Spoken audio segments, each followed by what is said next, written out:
y lo vuelvo a decir, estamos pasando por alto el paréntesis entre el capítulo 6 y el capítulo 8 para verlo en otro contexto, en otro estudio futuro. Y dice que vi los 7 ángeles, después del silencio de media hora, que estaban delante de Dios, les fueron dadas 7 trompetas, y otro ángel vino y se paró delante del altar teniendo un incensario de oro que le fue dado mucho incienso para que añadiese a las oraciones de todos los santos sobre el altar de oro que estaba delante del trono. Y el humo del incienso, estamos en Apocalipsis 8:4, subió de la mano del ángel delante de Dios con las oraciones, se repite la fórmula, de los santos. Y el ángel tomó el incensario, y lo llenó del fuego del altar, y lo echó en la tierra, y fueron hechos truenos, y voces, y relámpagos, y terremotos. Símbolos, ¿no? Tanto de la ira de Dios, como símbolos también que producen un gran terror y miedo, ¿no? Y los 7 ángeles que tenían las 7 trompetas se prepararon para tocar. Y comienzan, ¿no? Y a partir del versículo 7 hasta el versículo 13 se tocan 4 de estas 7 trompetas, ¿no? Ahora vamos a investigar primero el prefacio de estas trompetas, que comienza con lo que acabamos de leer, silencio en el cielo. Silencio en el cielo fue hecho, según el versículo 1 del capítulo 8 del Apocalipsis. Y esto se refiere al hecho de que, fíjense bien, las oraciones que serán presentadas ante el trono en ese momento tienen mucha importancia. Es que algo está pasando aquí con el agua, se me está metiendo en mis apuntes, ¿no? ¿Tienes servilleta? Nos está saliendo del vaso. Ok. Ya estoy mejor. Lo vuelvo a decir. Las oraciones que serán presentadas en este momento tienen tanta importancia que se guarda silencio en el cielo, el texto lo dice, por el espacio de media hora, ¿no? Y esto es simplemente en relación con la presentación de estas oraciones, hay silencio. Y esto nos enseña algo tremendo, como vamos a ver aquí en el prefacio a estas trompetas, algo tremendo sobre las oraciones de los creyentes. Y en este sentido, el punto aquí es importantísimo. Las oraciones de los creyentes, según la ilustración figurativa que tenemos aquí, no solamente llegan al trono de Dios, sino que son tratadas en forma extraordinaria, según el texto, ¿no? Son el enfoque de la atención de aquel que está sentado sobre el trono. Es un gran símbolo, es como si Dios dijera, ¿no? O sea, todos sus millares de ángeles y siervos y los santos ya glorificados en el cielo, por lo menos sus espíritus perfeccionados, que tiene algo más importante que hacer, algo más importante que atender, porque el enfoque de Dios aquí, aquel que está sentado sobre el trono, es lo que el texto dice, son las oraciones, ¿no?, de los creyentes. Se digna de prestar atención directa a estas peticiones y a responderlas, ¿no? Y la respuesta a estas peticiones son las 7 trompetas, ¿no? Son la respuesta a estas peticiones, a estas oraciones. Ahora, la idea aquí entonces es importantísima, porque da lugar a 7 ángeles tocando 7 trompetas. La idea de trompetas a lo largo de la Biblia es una idea también muy importante, porque es más de lo mismo. Es una forma para llamar la atención, para anunciar algo importante.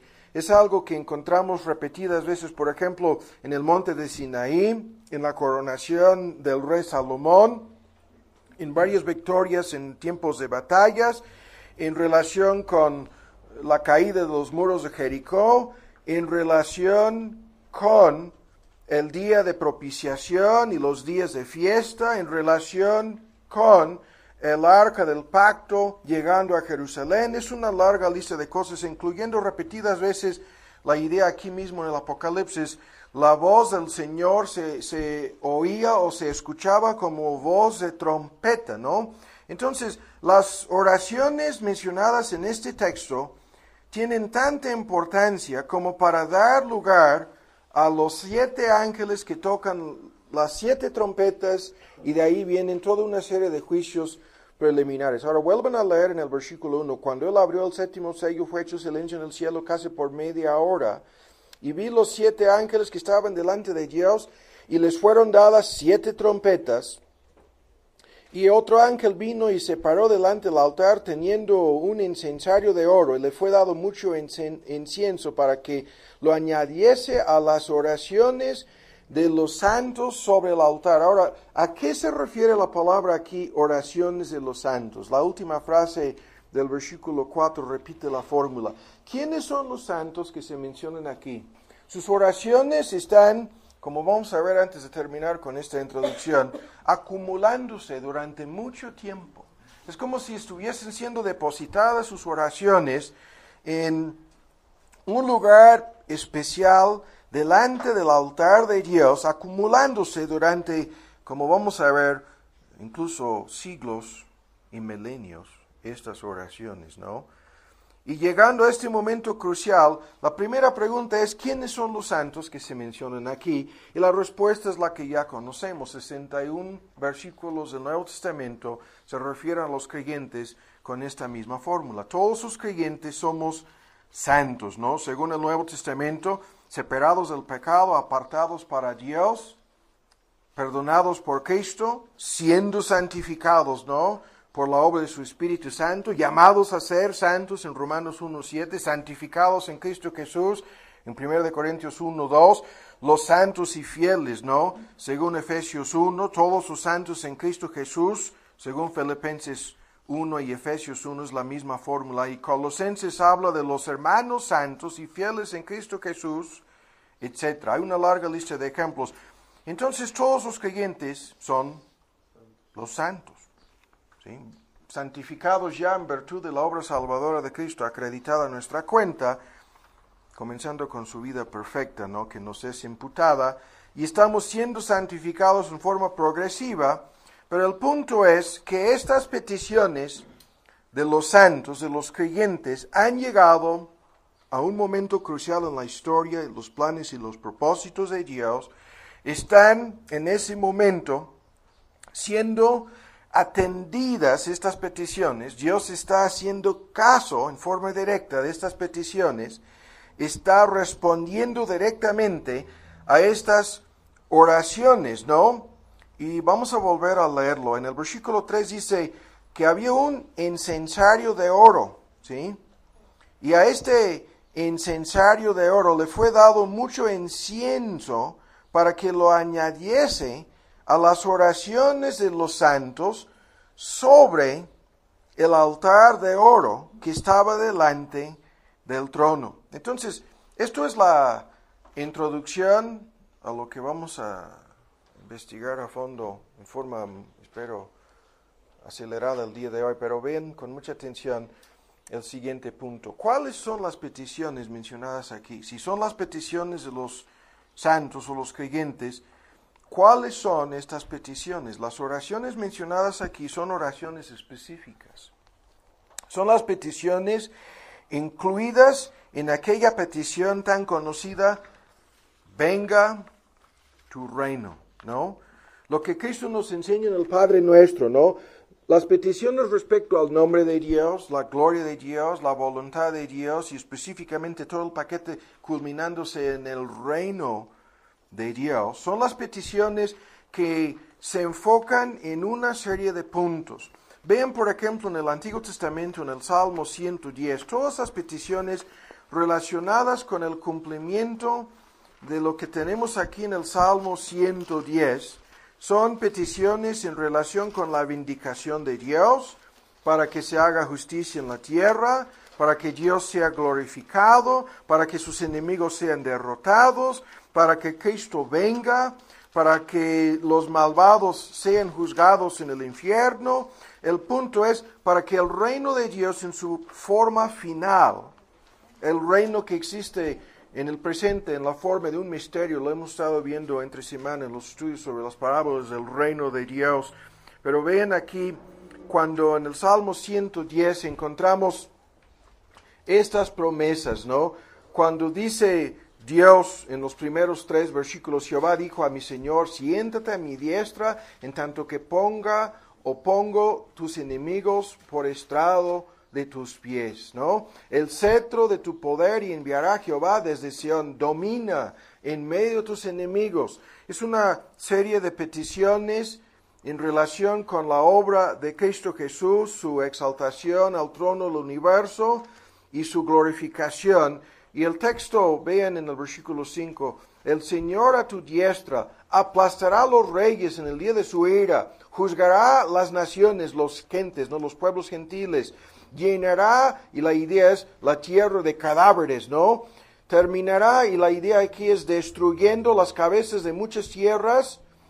Y el punto, todo esto es una parte de lo que sucederá en relación con la segunda venida de nuestro Señor Jesús, su exaltación en forma abierta al trono del universo ante los ojos de todos. No, esto ya sucedió en el capítulo 5 del Apocalipsis, ya fue exaltado a ese trono, pero el punto es que para que la presentación de Cristo ante los ojos del universo entero suceda, no en forma abierta final, la idea es que el reino de Dios que llega en 2 etapas, no en forma oculta y secreta, a lo largo de la era presente, llega al corazón de cada creyente y al final de la historia llegará en forma abierta, concreta, visible y terrenal. Todo esto es lo que está metido de por medio en el Apocalipsis. Estamos viendo cómo se nos acerca cada paso a este momento histórico.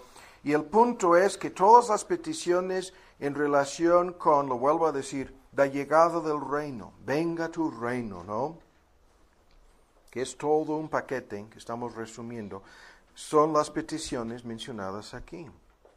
Ahora, la próxima pregunta, ¿cuál es el significado del incienso que se menciona aquí, que es añadido a estas oraciones? Se menciona esta idea en el versículo 3. ¿Qué significa todo esto? Y la respuesta es muy sencilla. A lo largo de ambos testamentos tenemos la idea de incienso que se quemaba en el Antiguo Testamento cotidianamente sobre el altar de día y noche, ¿no? Estaba un altar y en el lugar santísimo había una lista de cosas y se quemaba incienso, ¿no? Incienso que apuntaba hacia el sacrificio y la intercesión de nuestro Señor Jesús.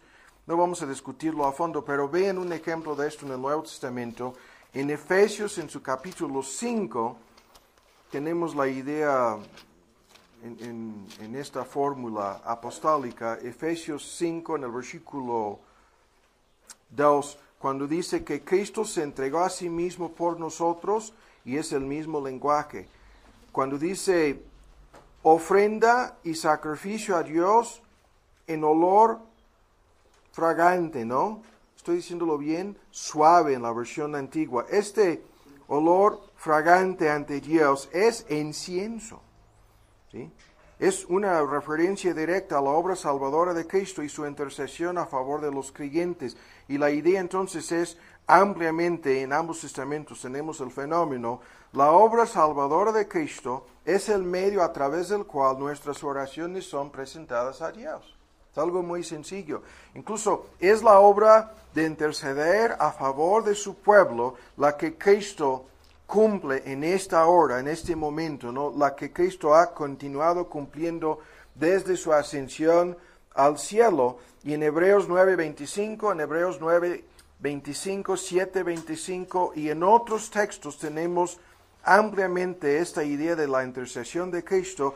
Y en Romanos 8 Pablo dice que Cristo sigue intercediendo a favor de nosotros. Y el punto es, todo el simbolismo de incienso que tenemos aquí es ampliamente tratado en ambos testamentos como una ilustración figurativa de la obra salvadora de Cristo y su intercesión a favor de los creyentes.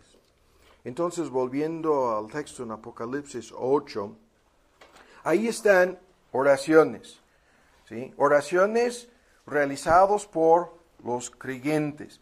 Oraciones a favor de que la llegada del reino de Dios, que incluye el juicio final, el fin del mundo, el comienzo, ¿no?, del reino en otra forma, todo lo que los últimos capítulos del Apocalipsis narran, ¿no? Ahora, a estas oraciones les es agregada la intercesión de Cristo. Esta es la idea, ¿no?, en síntesis. Y la reacción, cuando en el versículo 5 el ángel tomó el incensario, lo llenó de fuego del altar y lo echó en la tierra. Y fueron hechos truenos, voces, relámpagos y terremotos, ¿no? ¿Sí? Se repite la fórmula en el versículo 4. El humo del incienso subió de la mano del ángel delante de Dios con las oraciones de los santos. Y la reacción, lo vuelvo a decir, truenos, voces, relámpagos, terremotos. Y en el versículo 6 los ángeles salen y comienzan a tocar sus trompetas. Y estos símbolos los veremos en otro contexto que siempre producen temor, terror, fobia. Estos símbolos de la presencia, la santidad y la ira de Dios en el contexto del Apocalipsis, símbolos de juicio divino, ¿no? Se presentan repetidas veces en el mismo Apocalipsis en una serie de puntos cruciales. Se repiten estos mismos fenómenos de voces, relámpagos, truenos, terremotos, etc. Pero el punto es que Dios comienza a actuar, ¿sí? Que Dios responde a estas peticiones con juicio. Ahora bien, con mucha atención, después de haber resumido algo de la simbología aquí, y el libro del Apocalipsis es un libro lleno de símbolos, todo esto nos enseña lo siguiente. Ven con mucha atención la aplicación. Que a partir de este momento, todo lo que va a suceder en el Apocalipsis viene como respuesta a las peticiones de los creyentes. Ese es el punto, ¿no? Esta visión nos enseña que los creyentes tienen poder, como veremos en el capítulo 11, el poder de traer juicios incluso sobre la tierra.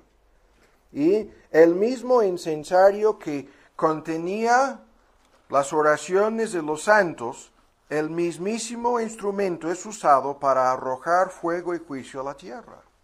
Estos juicios son el resultado directo de las oraciones de los creyentes. Y el punto es importantísimo, porque nuestro Señor Jesús lo dijo en Lucas 12, fuego vine a meter en la tierra.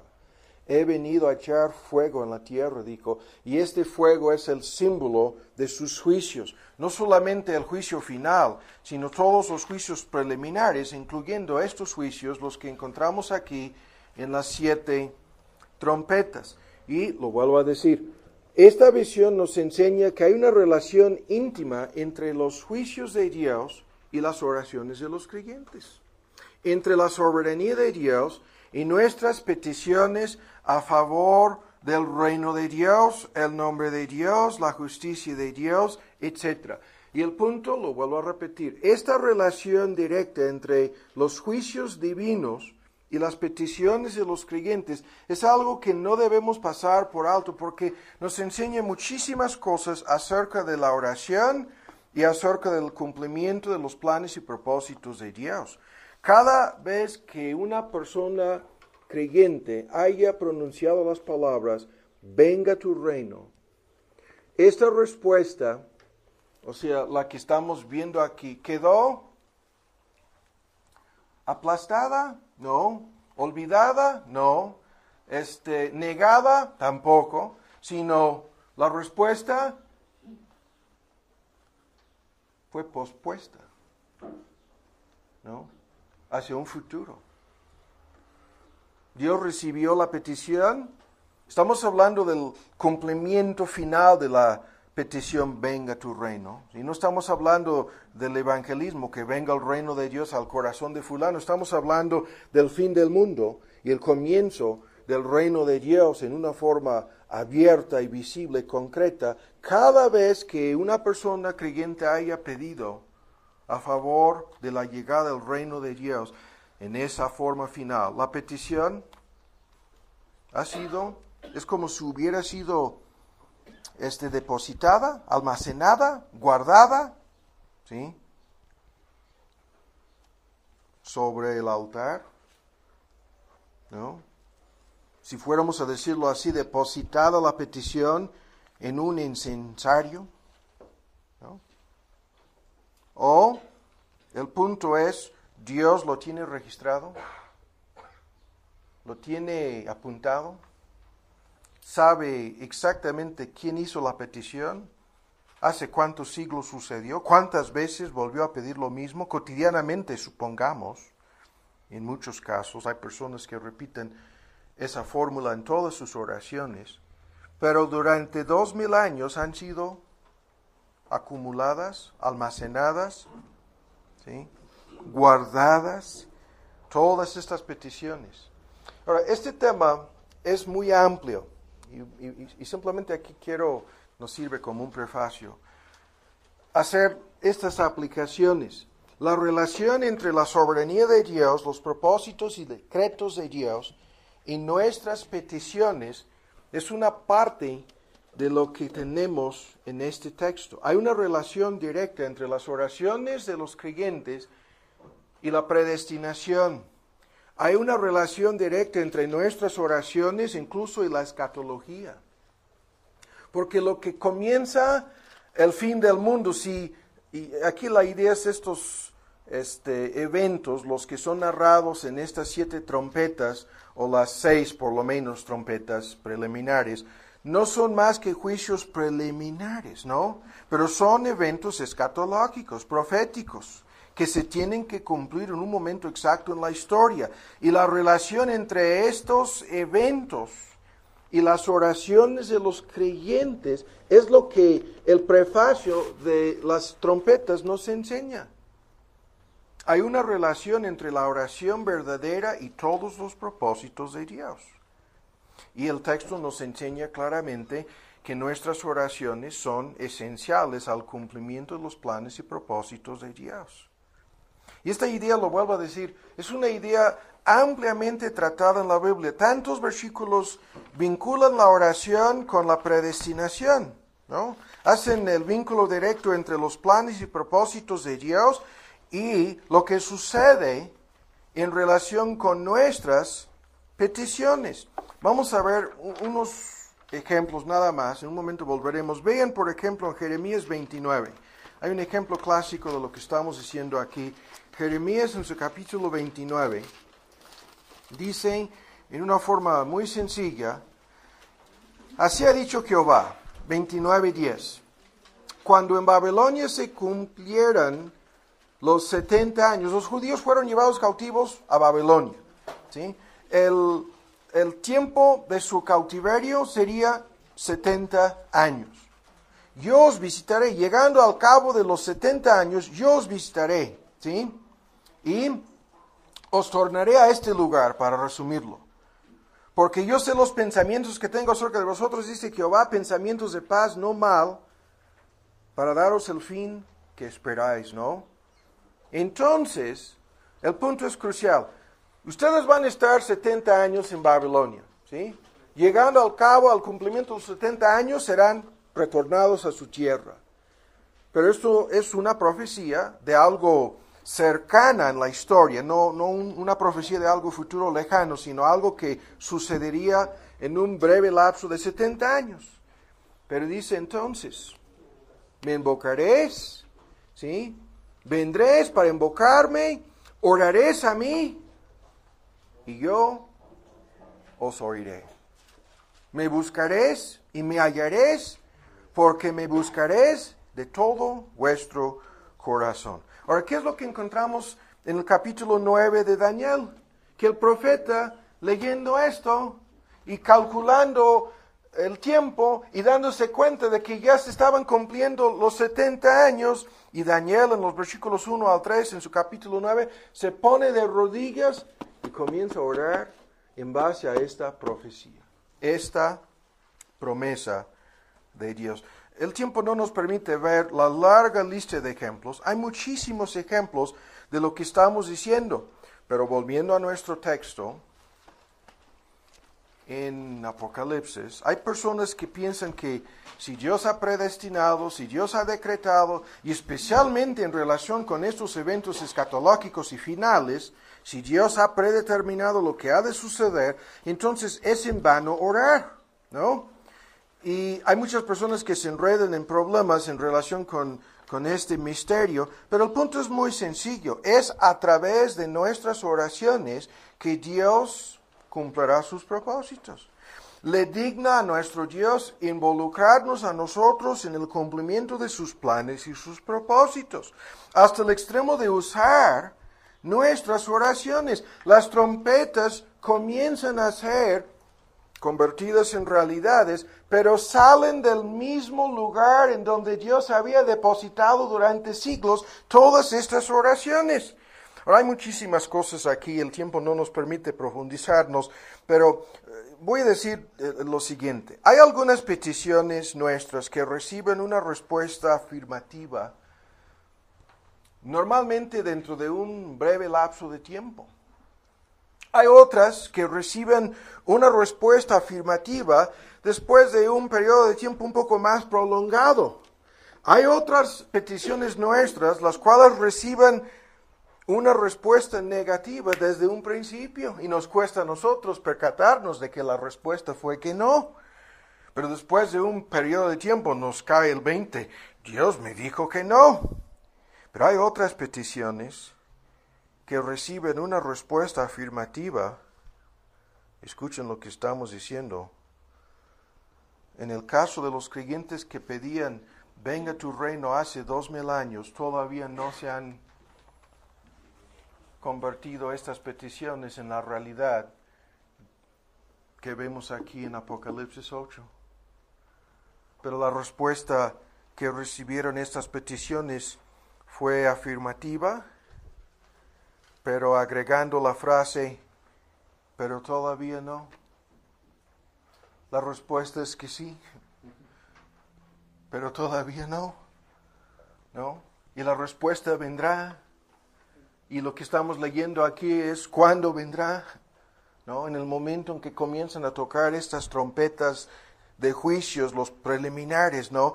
Entonces serán contestadas las peticiones que han sido realizadas durante 2000 años de historia, peticiones realizadas por cientos de millones, si no sean miles de millones de creyentes. No sé si me explico. Pero el punto es crucial. Hay una relación entre todas estas cosas. Y por lo tanto debemos orar, como siempre lo hemos dicho, en base a las promesas y la palabra y la naturaleza y los atributos de Dios, porque todas las peticiones realizadas en base a las promesas, en este caso las promesas escatológicas de Dios, la llegada final del reino, venga tu reino, es una petición que hemos de hacer cotidianamente, pero llegaremos al momento cuando todas estas peticiones sean cumplidas, ¿no? O contestadas en su plenitud, cuando este incensario se llena de fuego del altar, ¿sí? Y el ángel lo echará en la tierra y sucederán truenos, voces, relámpagos y terremotos en el mismo cielo, evidentemente, porque Juan estaba viendo una visión celestial de todo esto. Y al comenzar a tocar la primera trompeta, comienzan a suceder catástrofes aquí en la tierra. ¿Me explico? Todo esto para llegar a una ilustración o aplicación tan sencilla. Todas las oraciones que hagamos o que hacemos en base a las promesas, ¿sí?, la soberanía, los propósitos y las profecías de Dios, reciben una respuesta afirmativa. Eso es lo que está metido de por medio en esta gran ilustración. Y aunque pueden tardar meses, años, siglos o aún milenios para que se cumplan estas promesas, ¿no? Estas profecías, esos propósitos de Dios. La respuesta viene como respuesta a las peticiones.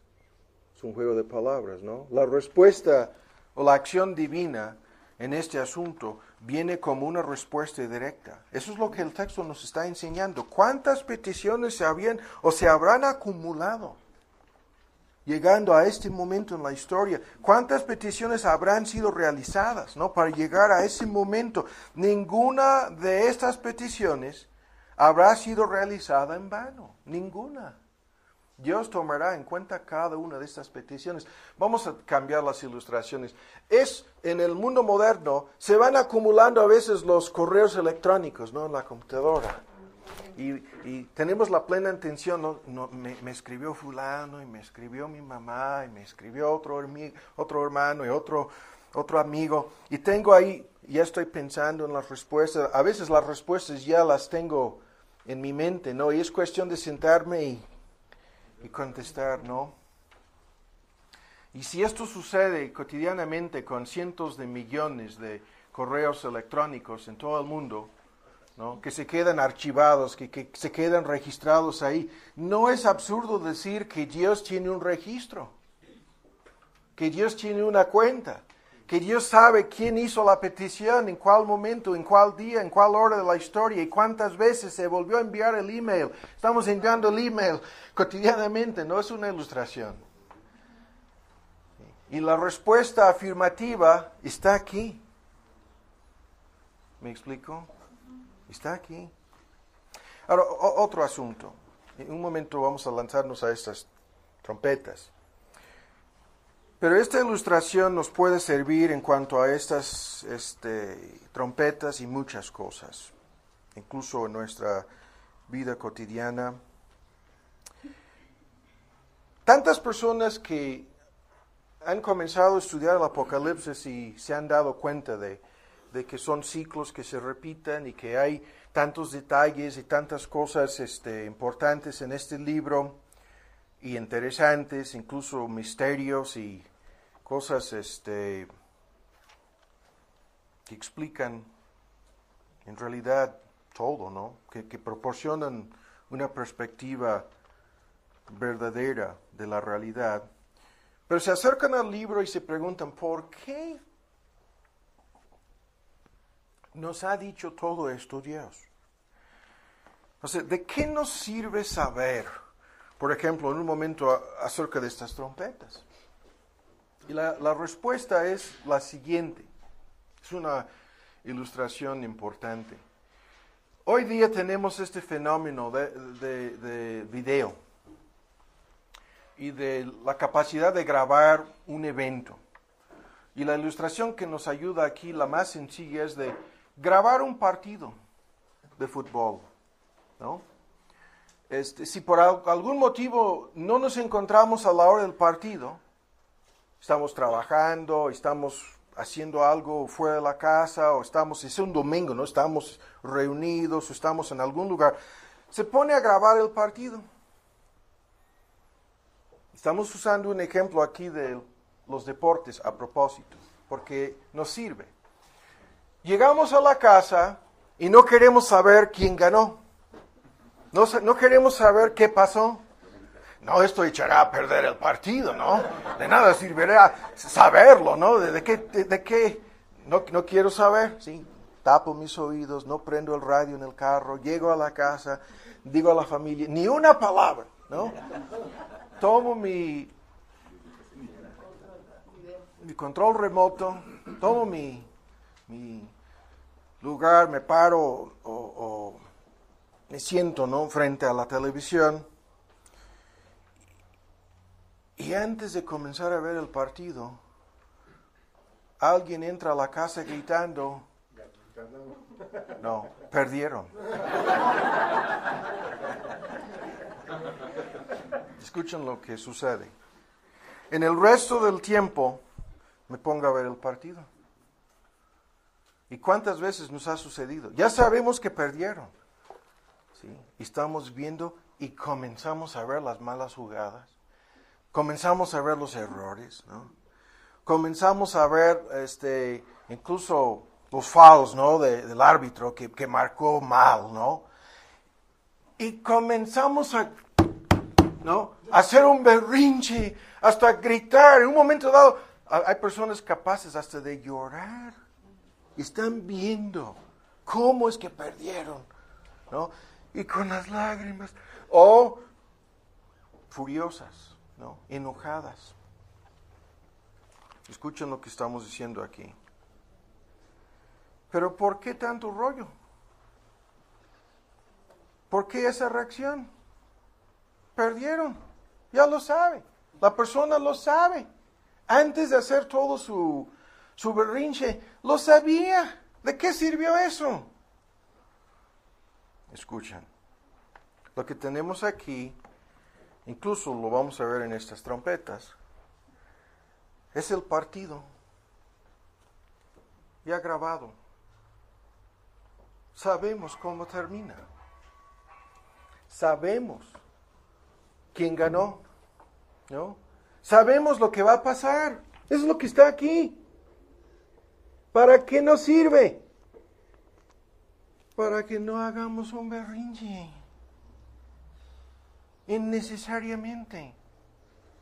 Cuando parece que no, volvemos a leer aquí que dice que sí. Cuando vamos es la primera mitad, parece que van a perder. Y aquí dice, ganaron. ¿No? Ganaron. No sé si me explico. Pero el punto es importante. Aquí vemos cómo fueron contestadas peticiones que parecían no tener respuesta. Pero aquí vemos que sí. Aquí vemos que cuando comienzan estas trompetas, la gente no se va a arrepentir. Pero eso no cambia la historia final. Ganamos. Y desde la perspectiva de la escatología es una ilustración muy sencilla, pero yo creo que puede ayudar.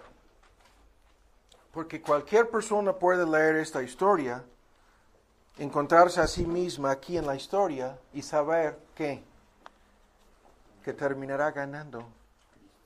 No importa lo que pudiera suceder en los capítulos intermedios, ¿no? O a mitad del camino, ¿no? O al medio tiempo, ¿no? No importa, porque sabemos cómo termina.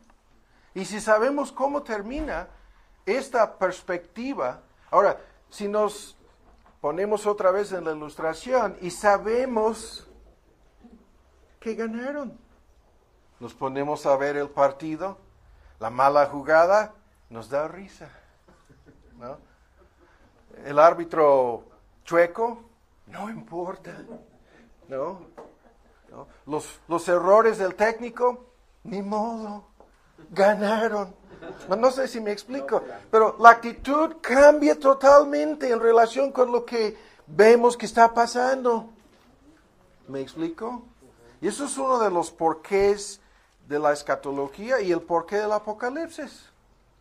¿Cómo te puedes poner triste si sabes cómo termina? ¿No? Pero lo que hacemos muchas veces es cerramos el libro y se nos olvida lo que pasó aquí en el partido, ¿no? Y no nos encontramos ya en ese partido, sino fuera del contexto de esta realidad y interpretamos las cosas como si fueran el fin del mundo para nosotros, cuando no son así. Ahora, esta perspectiva que estoy señalando con la ilustración nos sirve aquí. Porque como vamos a ver, muchas personas se preguntan, lo vamos a ver un momento, ¿por qué quiere Dios enseñarnos acerca de estas trompetas? Bueno, ya vimos en parte que estas trompetas vienen como una respuesta, ¿no?